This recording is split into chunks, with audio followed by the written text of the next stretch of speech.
Boa noite, amados irmãos, a graça e a paz do Senhor Jesus. O pastor está um pouco rouco, acho que vocês vão ter que fazer um esforço para entender um pouco mais hoje a mensagem, amém? Estamos aqui, graças a Deus, fora essa ronquidão, estamos bem. Espero que você também, irmão e minha irmã, todos vocês que pertencem à Igreja de Jesus Cristo possam estar bem. Estamos com muita saudade de vocês, estamos aí aguardando, né?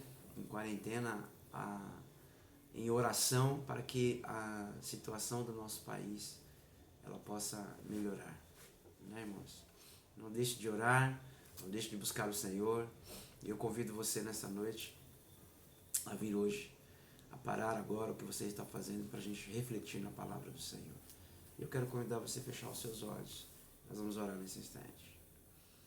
Querido Deus e eterno Pai, em nome de Jesus, estamos aqui, Senhor Deus, mais uma vez, mais um domingo abençoado pelo Senhor, ó Deus, mesmo com tantas tribulações, mesmo com tantas adversidades, o Senhor tem sido leal, o Senhor tem sido fiel para conosco.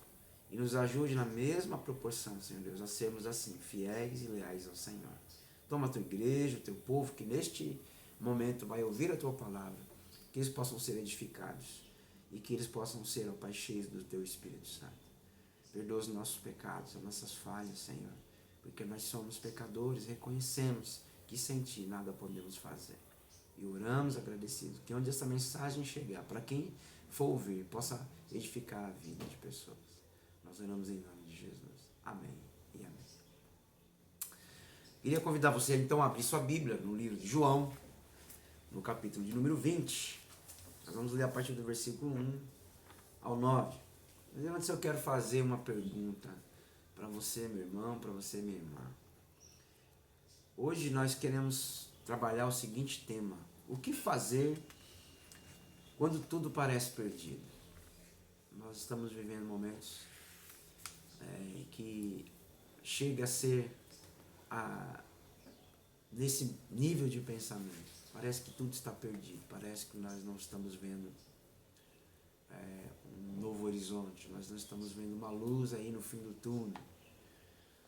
E o que fazer quando tudo parece perdido? Porque há momentos na vida que as coisas realmente correm tranquilamente, a gente não precisa fazer muito esforço. São fases, né, em que a gente vê que um dia após o outro as coisas fluem bem. E nesse fluir bem, a vida da gente torna-se uma rotina sem grandes mudanças, né? Porém, existem momentos que a dor é profunda e nós vivemos momentos que põem a nossa vida de cabeça para baixo, né? E os nossos sentimentos ficam misturados, bagunçados, né? Por dentro, principalmente. E esse texto que nós vamos ler hoje é um texto bem interessante, irmãos. Nós vamos refletir juntos. É um texto bem bagunçado, bem confuso, num momento extremamente dolorido na vida dos discípulos de Jesus. Jesus morreu. O sábado é um dia de luto para os discípulos. Eles estão muito tristes. Chega o domingo e nada aconteceu com eles. Eles estão aflitos, estão desesperados. E todos estão profundamente perturbados. E aí nós vamos ver que no primeiro dia da semana eles estão reunidos, como nós vamos ver agora na leitura que nós vamos ler. A partir do versículo de número 1, eu quero que você acompanhe comigo. João, capítulo de número 20, versículo 1. No primeiro dia da semana, bem cedo, estando ainda escuro, Maria Madalena chegou ao sepulcro e viu que a pedra da entrada tinha sido removida. Então correu ao encontro de Simão Pedro e do outro discípulo, aquele a quem Jesus amava, e disse: tiraram o Senhor do sepulcro e não sabemos onde colocaram. Pedro e o outro discípulo saíram e foram para o sepulcro. Os dois corriam, mas o outro chegou primeiro ao sepulcro. Ele se curvou e olhou para dentro e viu as faixas de linho ali, mas não entrou. A seguir, Simão Pedro, que vinha atrás dele, chegou, entrou no sepulcro e viu as faixas de linho, bem como o lenço que estivera sobre a cabeça de Jesus. Ele estava dobrado à parte, separado das faixas de linho. Depois o outro discípulo, que chegara primeiro ao sepulcro, também entrou. Ele viu e creu. Eles ainda não haviam compreendido que, conforme a Escritura, era necessário que Jesus ressuscitasse dentre os mortos. Amém? Como nós havíamos dito, meus irmãos, aqui acontece um momento único na vida dos discípulos, muito dolorido. E se falando de dor, a gente só sabe dizer a dor que está sentindo quando nós experimentamos. Né? Nós não podemos saber, nunca saberemos a dor do outro, a dor que aquela pessoa está vivendo naquele momento, porque é só quem passa, irmãos, pelo momento de sofrimento e de dor. E humanamente falando, não adianta ninguém tentar explicar ou dizer que conhece a dor do outro, porque a dor individual de cada um de nós é um sentimento muito pessoal de cada um de nós. E também não resolve tentar amenizar dizendo, pensa na dor do outro, pensa no sofrimento do outro, que você vai se sentir melhor, você vai aliviar, né, a sua dor. Esse pensamento é um pensamento que ele não ajuda, irmãos. Não ajuda a pessoa que está vivendo, que está passando um momento, né? Como por exemplo, você dizer, a pessoa está enfrentando um problema pessoal na sua vida. Aí vem a outra e chega, você está sofrendo, você está chorando de barriga cheia, porque tem pessoas piores do que você, pessoas que estão em estados piores, e a gente tenta justificar a dor do outro, a gente tenta tapar essa dor, a gente tenta negar essa dor, justificando a dor com a dor do outro. Mas isso, como a gente pode ver, isso não funciona. Então, quando nós olhamos para esse texto, é muito difícil imaginar a dor que os discípulos tiveram, porque eles acabaram de ver Jesus sendo crucificado. Jesus estava sendo morto. Jesus tinha acabado de ser morto ali na cruz. A gente não consegue mensurar a dor e a decepção e a tristeza que os discípulos tiveram ao ver Jesus sendo morto, sendo condenado à morte.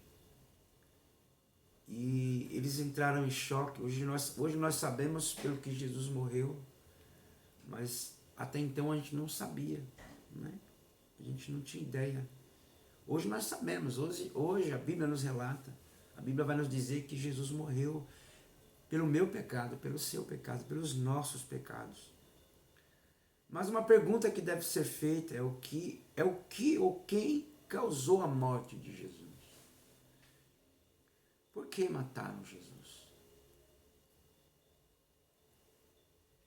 Jesus foi morto num esquema armado entre religiosos e o poder político da sua época. Nós podemos constatar isso na Bíblia. Por que Jesus foi morto? Pelo quê? Né? Jesus foi morto. Por que mataram Jesus? Dois poderes mataram Jesus. O poder dos religiosos e o poder político da época, que se levantou contra Jesus, o Império Romano, né? Então a morte de Jesus aos olhos dos discípulos foi a vitória do corrupto. Quando os discípulos viram Jesus sendo levado para ser crucificado e morto, a primeira visão que os discípulos tiveram foi vencer o mal, triunfou aqueles que são corruptos, triunfou aqueles que fazem o mal. E nós vemos aqui, irmãos, que embora hoje nós tenhamos o texto e a gente sabe que na verdade foi Jesus que se deu por nós, mas os discípulos naquele momento, eles não tinham essa leitura, eles não tinham esse entendimento, eles não tinham essa compreensão. E eles, então, acreditaram que o mal estava triunfando, que o Império Romano e os religiosos se uniram para matar Jesus. E os discípulos estão devastados por aquilo que havia acontecido. Então, os discípulos estão destruídos, eles não conseguem mensurar a dor dos seus corações, e nem nós, não é? Nem nós vamos nunca conseguir avaliar a dor do outro, como eu disse. Não é? A dor é algo pessoal, a dor é algo de cada um individual. Ninguém consegue avaliar a sua dor, meu irmão. A dor do abandono, a dor do desprezo, a dor da separação, a dor de uma doença que vem e pega a gente de surpresa e tira os nossos sonhos, tira a nossa alegria. Então, meus amados, Jesus foi crucificado, Jesus foi morto. Jesus ter sido crucificado foi um recado claro para os discípulos. Quem manda aqui somos nós. Os romanos arrogantemente, os religiosos disseram isso. Né? Aquele velho ditado, né, que a gente sempre diz: manda quem pode, obedece quem tem juízo. E aquele ato de Jesus ser morto e crucificado foi um recado para todos os discípulos não se atreverem a se rebelar contra o reino de Roma, que naquela época era o império que reinava e dominava, meus irmãos. Que ninguém deveria se levantar contra o Império Romano, porque se você se levantasse contra o Império Romano, você, pelo exemplo de Jesus na crucificação, você com certeza iria perder, você iria ser derrotado. Então não adiantava se levantar contra esse sistema corrupto, contra esse mundo onde essas pessoas estão na posição de autoridade ou de liderança. Lembra bem hoje, né, irmãos? Mesmo depois de 2000 anos atrás, a gente vê os homens no poder e os homens matam, os homens ferem, os homens destroem pessoas e tudo que vier pela frente em nome do poder. Então, aqui nós vemos uma situação, Jesus foi crucificado e a vida e o coração dos discípulos estavam dilacerados e destruídos e eles estavam perdidos. E isso aconteceu no sábado, irmãos. Na sexta, no sábado, eles estavam naquele momento de trevas. No sábado havia uma solidão, uma tristeza, um vazio. E daí o capítulo 20 vai nos mostrar, irmãos, no versículo de número 12, né? Interessante, chama muito a nossa atenção esse versículo. E eu queria que você lesse comigo no versículo 12, que vai dizer assim: e viu 2 anjos vestidos de branco, sentados onde estivera o corpo de Jesus, um à cabeceira e o outro aos pés. Então, olha que coisa interessante, chama a atenção isso. No Novo Testamento, a maioria, meus irmãos, na maioria das vezes, quando os anjos se apresentavam a alguém, por exemplo, você pode pegar Maria, mãe de Jesus, quando ela teve Jesus ali, né? Quando ela concebeu Jesus, apareceu um anjo. E foi o anjo Gabriel, né, que se apresentou diante dela. E em outros textos você vai ver que na maioria das vezes aparece só um anjo. Né? Mas Maria Madalena, no versículo 12, ela vai ver 2 anjos. Isso é maravilhoso, né, irmãos? Eu fico pensando, eu não sei você, mas como você se sentiria se um anjo aparecesse na sua frente? Todo vestido de branco. O pastor está de branco, né? Mas todo vestido de branco, com uma luz forte. Eu confesso, irmãos, que eu ficaria trêmulo. Porque o anjo representa a divindade, né? Ele representa a presença de Deus ali, naquele lugar. E Maria Madalena vê 2, e mesmo vendo 2 anjos, e isso que é muito interessante, Maria Madalena continua confusa.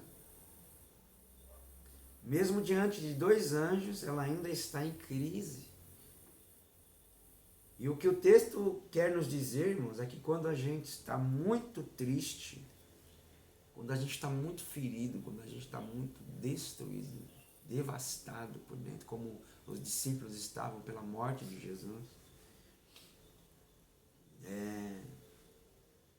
você pode até ver 2 anjos que vai continuar confuso.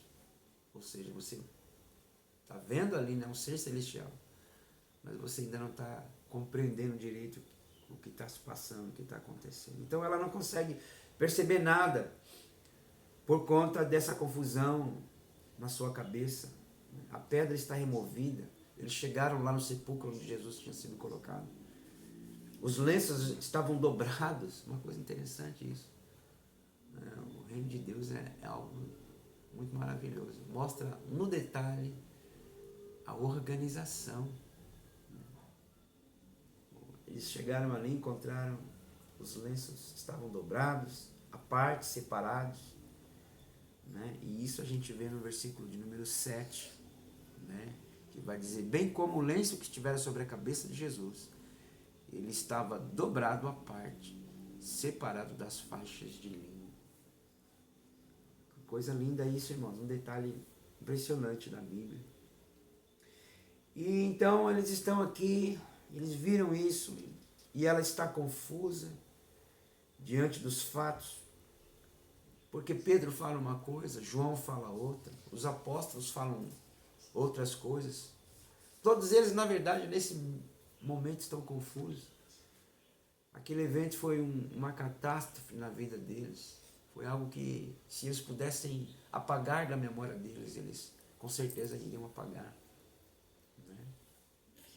Porque aquilo foi terrível. Mataram Jesus. Mataram o nosso mestre. Aquele que andou conosco, que nós vimos os seus milagres, que nós vimos o poder dele se manifesta, inclusive ressuscitando mortos, ressuscitando Lázaro, dando vista a cegos, curando doentes. E agora, esse Deus, esse Jesus maravilhoso, com quem eles andaram, ele já não está mais ali, ele está morto. E eles estão confusos. E Maria, mais ainda, porque Maria Madalena, ela era íntima de Jesus, né? Ela vai estar mais, ela na verdade vai ter mais contato ainda depois da ressurreição de Jesus. Ela vai ver Jesus, ela reconhece Jesus, mas ela ainda tem dúvida, ela ainda está confusa e ela acha que Jesus é o jardineiro, que Jesus é ali, nos nossos dias hoje seria o coveiro, né? E o outro discípulo que entrou com Pedro, que a Bíblia não fala aqui, mas a gente vai descobrir que foi João, né? O próprio João que escreveu esse livro, o discípulo amado, vai dizer que aí no versículo de número 8, irmãos, depois o outro discípulo, que era João, né? Que chegara primeiro, ou seja, João foi correndo, largou Pedro para trás, né? Fez aquela corrida, provavelmente era mais magrinho, e tinha um porte físico mais avantajado, era mais novo. Então deixou Pedro para trás, correu ao sepulcro, né? E chegou primeiro. E a Bíblia vai dizer que quando ele chegou lá, ele entrou, ele viu e creu. Ele viu o túmulo de Jesus vazio. E ele creu. Interessante que tem algo muito interessante para nós aprendermos aqui, irmãos. Sabe? Aqui a gente aprende que nem sempre crer é sinônimo de entender. Crer não é sinônimo de você compreender tudo que você está vendo. Tudo que você está vendo, muitas vezes, você talvez não consiga explicar. Você pode crer, mas você pode não aprender, você pode não alcançar o que você viu. E tem muita gente, tem muito crente assim, que a dor é grande, mas ele ou ela diz, pastor, eu continuo crendo, mas eu não entendo. Eu não entendo porque que isso aconteceu comigo. Eu não sei porque que isso está acontecendo com o Brasil, né? A situação que a gente está vivendo hoje. Eu creio que Deus vai mudar, que Deus vai operar, mas eu não entendo. Eu não consigo entender. Eu não consigo compreender. Então, amados irmãos, eu creio no amor de Deus, mas eu entendo porque eu estou passando por esse momento tão ruim na minha vida. E é muito comum a gente crer e não entender a implicação daquilo que cremos. É muito comum a gente acredita, mas a gente não atina, a gente não alcança, a gente não consegue compreender, a gente não consegue explicar. Né? Na dor é muito comum a gente repetir frases de efeito, a gente repetir frases prontas. Eu creio, eu sei. Quando no fundo, a gente está muito confuso com tudo que está acontecendo, a gente não sabe explicar. Mesmo falando que a gente crê. E como é que a gente sabe que eles estão confusos, irmãos? Como é que a gente sabe que os discípulos estão tão confusos, assim mesmo crendo? No versículo 19, a palavra do Senhor vai dizer assim, ao cair da tarde, daquele primeiro dia da semana, estando os discípulos reunidos a portas trancadas, tem muito a ver com o que a gente está vivendo, né? A gente está de quarentena, né, irmãos? A gente está aí trancado dentro de casa, a gente está isolado no mundo social. Agora aqui existe uma situação, e acho que bem parecida, né? Não pode ser comparada à morte de Jesus, porque a situação, a dor ali é terrível. Mas nós também estamos vivendo uma tristeza, uma dor, de não poder sair de casa, de estar confinado. E a Bíblia vai dizer que eles estão de portas trancadas porque eles estão com medo dos judeus.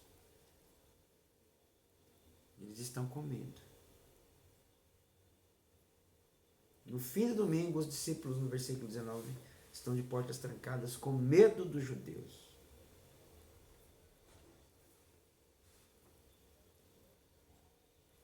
Mas a informação, se a gente voltar um pouquinho o texto, vocês vão ver comigo que eles acabaram de ir ao sepulcro. Eles acabaram de olhar com seus próprios olhos que Jesus já não estava mais ali. Jesus havia ressuscitado, segundo as Escrituras e segundo ele mesmo. Os discípulos viram o sepulcro vazio. João creu quando ele viu. Maria Madalena viu 2 anjos. Agora há pouco, eles viram 2 anjos. Maria ouviu a voz de Jesus no jardim. E ele mesmo disse para ela, Maria, sou eu. E ela diz, tu és o meu mestre, o Rabono, mas no fim da tarde, depois de tudo isso, eles se trancam dentro de casa com medo. Queria abrir um parênteses aqui, irmãos, e trabalhar com a igreja. Que o medo ele pode ser bom, ele pode ser positivo ou ele pode ser negativo. Depende do momento que a gente está vivendo. Na maioria das vezes o medo ele é mais um ponto negativo do que um ponto positivo.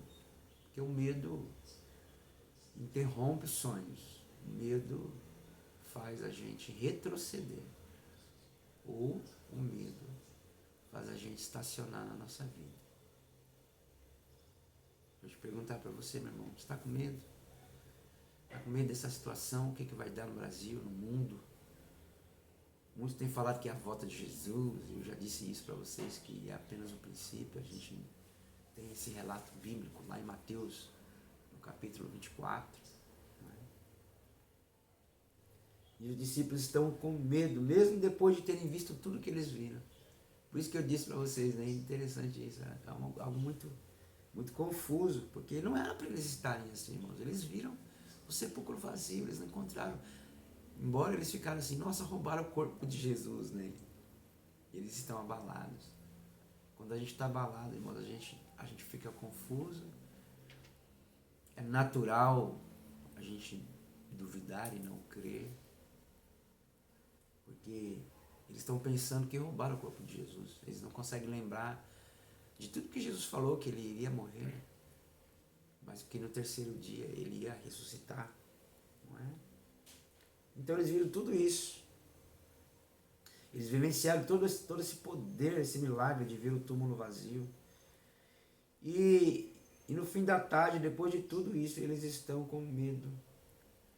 E entra um personagem que é muito massacrado na história, quando a gente lê, que foi Tomé. Tomé, a Bíblia não relata o que ele estava fazendo. Né? A Bíblia não relata onde Tomé estava quando Jesus, depois, né, no versículo 19, vai dizer que Jesus entrou e pôs no meio deles e disse para eles: paz sejam com vocês. Jesus apareceu dentro daquela casa que eles estavam confinados, ressurreto, vivo. Mas Tomé não estava ali naquele momento, né? Tomé não presenciou nada do que eles presenciaram. Ele não viu o túmulo vazio, ele não viu Jesus se apresentar vivo na casa, no lugar onde os discípulos estavam. Tomé não viu os 2 anjos que Maria Madalena viu. Tomé não estava ali naquele momento. E hoje eu queria até que você refletisse comigo, né? Às vezes a gente critica Tomé, mas a gente não consegue pensar no contexto disso, né? A gente não consegue interpretar o porquê que Tomé foi incrédulo, por que Tomé não acreditou que Jesus tinha ressuscitado. Então Tomé volta e vê todo mundo trancado. Quando ele chega na casa dos discípulos, ele vê eles ali na sala e Tomé diz: o que vocês estão fazendo aqui com medo? Por que vocês estão com medo? E eles vão dizer para todos eles eufóricos, né, e confusos para Tomé: Tomé, a gente viu Jesus. Jesus ressuscitou. Jesus apareceu para nós aqui. Aí Tomé entra em parafuso também. Ele começa a olhar para aqueles discípulos com medo. Por quê? Porque a fala dos discípulos era contraditória, irmãos. Eles viram Jesus e estão com medo. Consegue entender isso? Aquele que venceu a morte, aquele que tem o poder de destruir a morte. E ele destruiu ali na cruz do Calvário. E ele apresenta-se vivo, ressurreto para os discípulos. E os discípulos ainda assim estão com medo. Tomé entra, pergunta para eles por que eles estão com medo. Se eles viram Jesus. E é por isso que a gente consegue agora, nesse contexto, nessa interpretação, ver, né, que realmente não dá para acreditar quando a pessoa não tem segurança, quando ela não tem certeza, né? A gente é muito disso, a gente gosta de convicção, a gente gosta de ter certeza daquilo que a gente está falando. E isso dá a nossa segurança, muito da credibilidade da nossa mensagem, irmãos. Aqui a gente aprende uma outra lição. Muito da credibilidade da nossa mensagem, ela não é aquilo que a gente fala, mas é aquilo que a gente vive, é aquilo que a gente acreditou naquela mensagem, a gente abraçou aquilo. Então não é o que eu falo, né? Não é o meu discurso, não é o que a gente fala. É como a gente vive aquela mensagem que a gente prega, que a gente fala para as pessoas. Eu acredito mesmo que Jesus ressuscitou. Eu acredito mesmo que ele venceu a morte. Você acredita mesmo que Jesus ressuscitou? Então, Tomé não acreditou porque era contraditório o que os discípulos falavam e o que eles estavam vivendo. Eles falaram que viram Jesus, mas eles estavam trancados dentro de casa com medo. Eles falavam que Jesus tinha ressuscitado, tinha vencido o Império Romano. Eles viram a Jesus no jardim. Jesus vive, Jesus reina, Jesus ressuscitou. Roma não é tudo aquilo que a gente pensava. Eles não eram indestrutíveis. A religião e o mundo político não tiveram triunfo sobre Jesus. E vocês estão com medo? Pergunta Tomé. E Tomé não creu. Que confusão, né, irmãos? Aí ele diz que, vindo dos lábios de vocês, apóstolos, eu não vou dar crédito. Se eu não ver Jesus, se eu não tocar em Jesus, se eu não olhar com os meus próprios olhos e tocar com as minhas mãos, eu não vou acreditar. E aí você consegue entender que naquele momento não foi falta de fé de Tomé, mas foi pelo relato que os discípulos estavam, contraditório que os discípulos estavam dizendo para ele. Que confusão. Então, irmãos, o nosso testemunho, o testemunho dos discípulos a respeito de Jesus foi oscilante, né? Eles oscilaram no seu testemunho. Eles não conseguiram crer de todo o seu coração. E eu pergunto para você, irmão, você tem que dar um testemunho vibrante de Jesus. Você tem que falar com todo o seu coração, com toda a sua alma, com todo o seu entendimento. Você não pode vacilar. Você não pode ser hesitante na sua fé. Você não pode dizer, será? Será mesmo que Jesus citou? Então, amados, o testemunho dos discípulos a respeito de Jesus foi exatamente para Tomé. E Tomé, quando olhou aquela confusão, ele não conseguiu crer. E eu queria deixar aqui 3 palavrinhas para os irmãos, 3 verdades. Primeiro, nossa caminhada de fé não é uma crescente. A caminhada de fé de todos nós, ela tem altos e baixos. Eu creio que a gente amadurece na fé, mas a gente tem muito altos e baixos. A fé da gente, ela vai amadurecendo à medida em que a gente tem esses altos e esses baixos da vida cristã, como os apóstolos. Viram Jesus, né?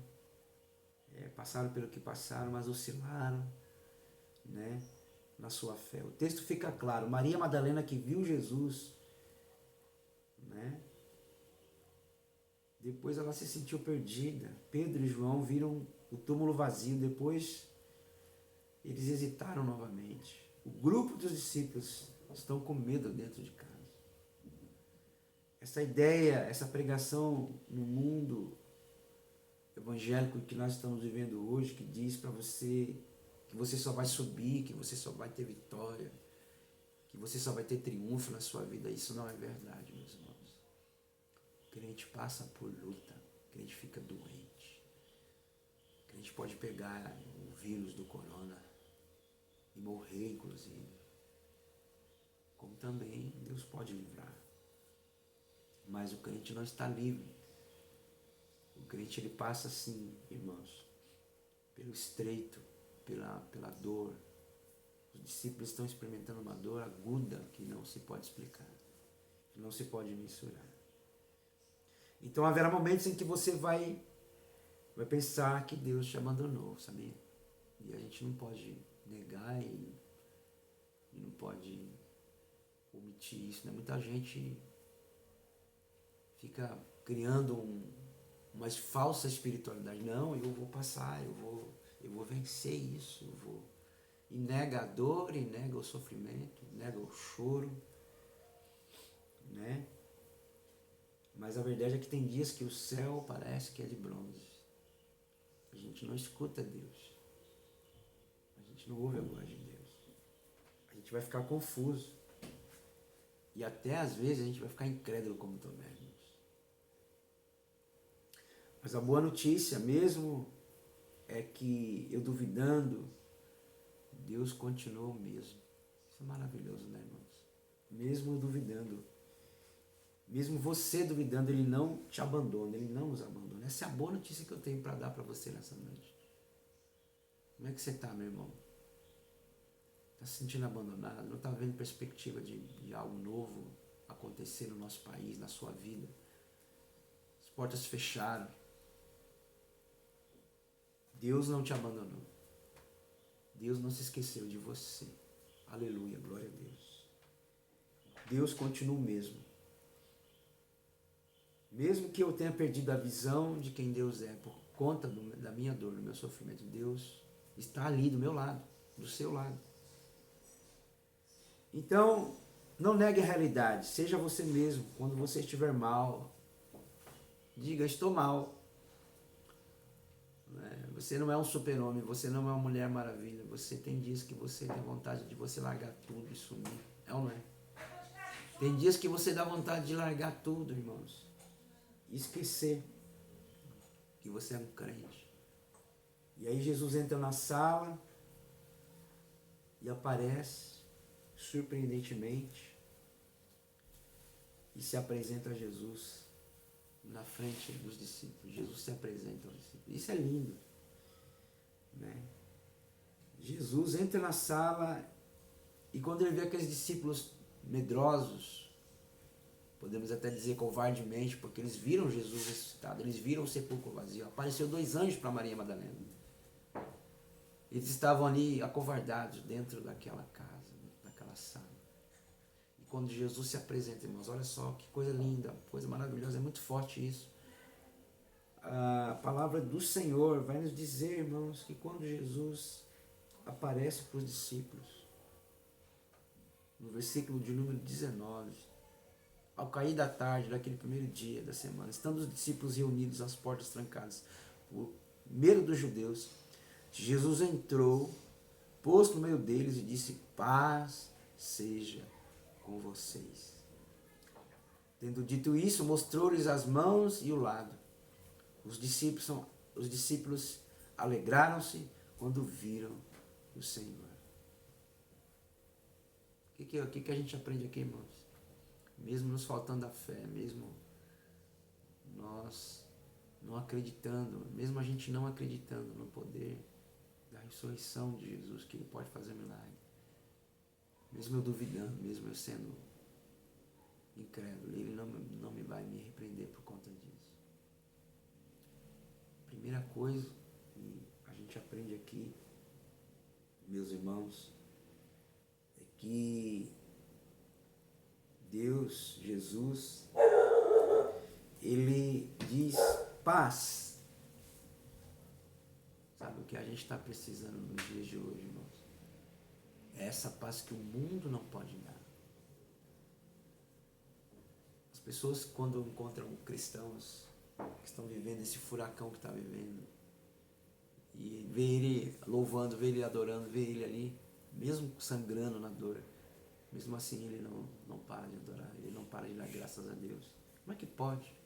Isso é paz que só Jesus dá, meus irmãos. Mesmo diante da ventania, dos problemas e das circunstâncias, você tem a paz de Jesus. Amém? E por fim, irmãos, quando Jesus entra naquela sala, uma outra coisa acontece. No versículo 21, novamente Jesus diz, paz sejam com vocês. Assim como o Pai me enviou, eu os envio. E com isso soprou sobre eles e disse, recebam o Espírito Santo. Recebam o Espírito Santo de Deus. Que lindo, irmãos. Ao invés, como eu acabei de falar, de Jesus retalhar os discípulos, de chamar eles de covarde, de falar, vocês são uns bandos de medrosos. Jesus entra naquele lugar, declara paz. e sopra sobre eles o Espírito Santo de Deus. A palavra no hebraico, irmãos, é espírito, significa sopro, ruar, sopro de vida. Aqueles discípulos estavam destruídos, apagados, sem vida, pela situação que estavam vivendo. E Jesus vai aparecer, vai declarar paz e vai soprar o Espírito dele sobre eles. E esse Espírito que Jesus sopra, irmãos, ele renova a nossa vida, ele traz algo novo da parte de Deus. Amém? Então a nossa principal carência é a paz, é esse sopro que Deus tem para nos dar. Então, irmão, não se esqueça, Jesus vai mudar a nossa situação. Nós vamos ver algo novo da parte de Deus, vai soprar algo novo da parte dele para nossas vidas, para nossa igreja, para a sua vida, para a sua família. Eu creio em nome de Jesus, irmãos, que Deus vai derramar a paz dele. Você vai ser cheio do Espírito Santo. Deus vai soprar vida aonde não tem vida. Porque Deus é vida e vida eterna. Ele venceu a morte. E Ele está aqui hoje para nos dizer isso em nome de Jesus.